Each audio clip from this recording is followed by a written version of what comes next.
유방암의 직접적인 원인은 밝혀진 것이 없습니다. 증상이 있을 때 일반인들이 이 혹이 암인지 아닌지 구분을 하기는 쉽지가 않습니다.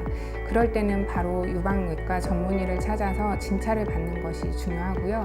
일반인들이 할 수 있는 것은 집에서 간단하게 할 수 있는 자가검진법이 있겠고요.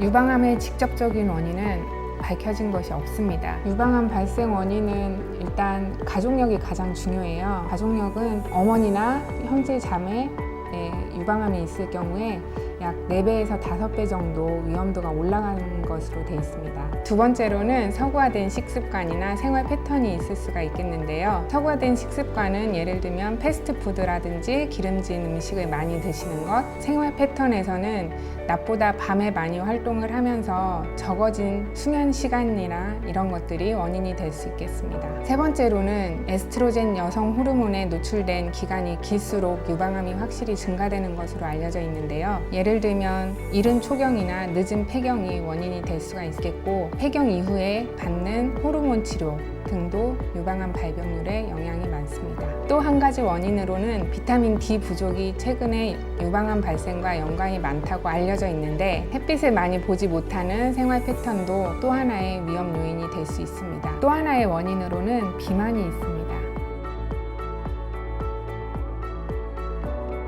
유방암은 선진국일수록 발병률이 높은데요. 우리나라는 서구화된 생활 패턴으로 바뀌면서 최근 10년간 약 3배 정도 높은 발병률을 보이고 있습니다. 그 중에서도 특이할 만한 점은 40대 미만의 젊은 유방암 환자가 약 10% 정도에서 발견이 되고 있다는 건데, 이는 서양에 비해서 약 2배 정도 높은 수치여서 우리나라는 젊은 유방암 환자 발병률이 높다는 특징이 있습니다. 그러나 다행인 점은 OECD 국가 중에 가장 낮은 사망률을 보이고 있는데, 우리나라의 경우 조기 검진의 비율이 높아서인 걸로 생각되고 있습니다.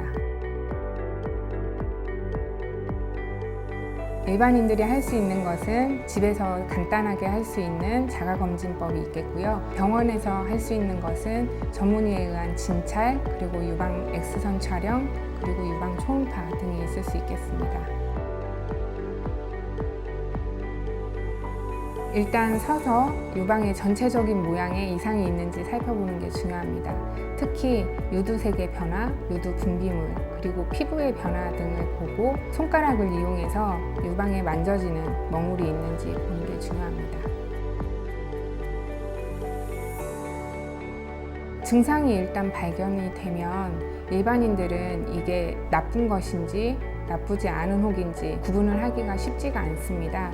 그래서 바로 전문의를 찾아가서 진찰을 받는 것이 중요하고요. 특히 20대의 경우에는 대개는 암이 아닌 혹인 경우가 많지만, 그래도 유방암의 가능성을 완전히 배제할 수는 없기 때문에 반드시 전문의의 진찰을 받는 것이 중요합니다. 일단 진찰 후에는 유방 초음파나 유방 엑스레이 촬영을 해서 검사가 진행되는 경우가 많습니다. 그리고 나서 필요한 경우에는 조직검사 등을 통해서 암인지 아닌지 확인하는 방법이 있고, 암이 아닐 경우에는 맘모통을 이용해서 혹을 제거하는 방법도 있을 수 있겠습니다.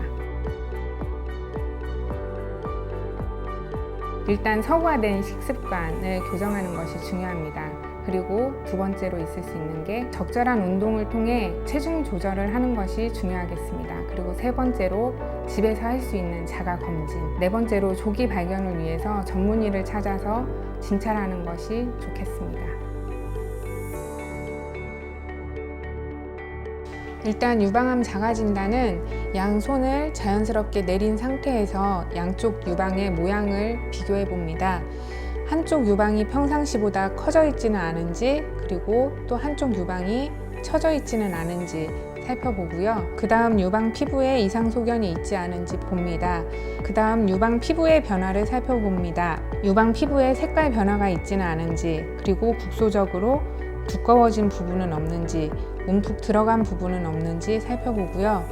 그 다음 유두에 있어서 유두 크기의 변화는 없는지, 유두 색깔의 변화는 없는지, 그리고 살짝 짜보아서 분비물은 나오지 않는지 체크를 해봅니다. 그 다음 양쪽 팔을 깍지를 껴서 머리 위로 올린 상태에서 같은 것을 반복해서 체크해 봅니다. 그 다음으로 양손을 허리에 대고 몸을 약간 앞으로 기울인 상태에서 같은 것을 또 체크해 봅니다. 그 다음으로는 유두의 모양의 변화가 없는지, 유륜의 모양 변화는 없는지, 그리고 유륜 부위에 습진 같은 병변은 없는지, 그리고 유두에 함몰이 없는지 또는 살짝 짜보아서 분비물은 없는지 체크해 볼 수 있겠습니다. 그 다음으로는 누운 상태에서 검사하고자 하는 유방이 왼쪽이라고 한다면 왼팔을 머리 위로 올려줍니다. 그리고 겨드랑이 밑으로 베개 같은 걸 넣어서 왼쪽 유방을 평평하게 만들어줍니다. 그리고는 반대쪽 손에 손가락을 이용해서 촉진을 하는데 주로 두 번째, 세 번째, 네 번째 손의 안쪽 면을 이용해서 촉진을 합니다. 누를 때는 세 손가락을 이용하여 안쪽에 뼈가 느껴질 정도로 누르시는 것이 좋습니다. 촉진을 할 때에는 왼손에 왼팔을 올린 상태에서 겨드랑이 부분을 만져봐서 커져 있는 림프절은 없는지, 그리고 쇄골 윗부분, 쇄골 아랫부분까지 커져 있는 림프절은 없는지 체크를 해봅니다. 그 다음으로는 원을 그리면서 유방에 이상은 없는지, 만져지는 것은 없는지 체크를 하게 됩니다. 원은 3개 내지 4개 정도 그리면서 천천히 만져서 체크를 합니다. 그리고 상하 직선 방향으로 또 만져지는 것이 없는지 체크를 합니다. 이때 피부가 어떤 부분이 두꺼워져 있지는 않은지 또는 지금 이 부분처럼 귤 껍질 모양으로 변한 부분은 없는지 같이 체크해 볼 수 있겠습니다. 그리고 방사형 모양으로 손을 이용해서 촉진을 합니다.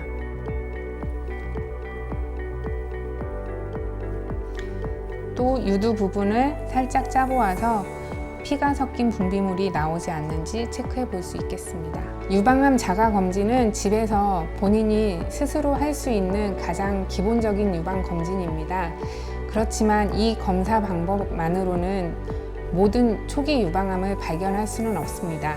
그래서 반드시 전문의의 상담이 필요하겠지만 그렇지 않은 경우에도 정기적으로 유방 전문의를 찾아서 진찰을 받아보시는 것이 좋겠습니다.